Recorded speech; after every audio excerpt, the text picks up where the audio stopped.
So the banks are still loaning the money. Right. The only difference is the banks now have a backstop for whatever reason. If the student disappears, vanishes off the face of the earth, just says, I'm not paying my bills anymore, the government is on the hook. Well, we, the people, is on the hook for it now. Yeah. And then part of that too is that in that same process, the student loan and your student loans, if you have one, you can't get out of them by declaring bankruptcy.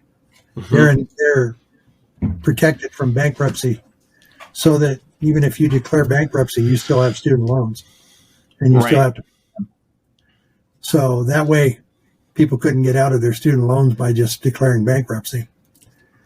And when you talk about student loans, you're talking, in those days, and that hasn't been that many years ago. In those days, though, a kid could come through a 4-year college and get out the other end with a baccalaureate degree, and either move on to a graduate degree or stay, go out there and go to work. And they probably could get through that process and maybe, $15,000, $20,000. Parents usually tried to save that kind of money up to pay for it so they didn't have to get loans. So let's say $20,000. Well, that $20,000 now is $60,000, because as soon as this thing went in,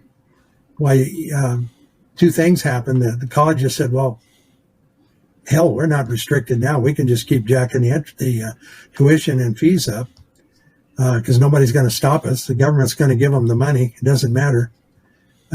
So the inflation rate, if the inflation rate was 2 or 3%, the inflation rate on tuition was 10 to 15% each year. And it just kept going up and up. So yeah, the 2% you're referring to is the consumer price index, basically the economy, the economic inflation rate versus the college tuition and expenses inflation rate. Right. And that's what I heard whoever the big shot is now over the Fed say the other day. That's their target on inflation, is to get it back down to 2% and hold it at 2%. Well, 2%, it'd be fine, but that isn't what the colleges have been doing.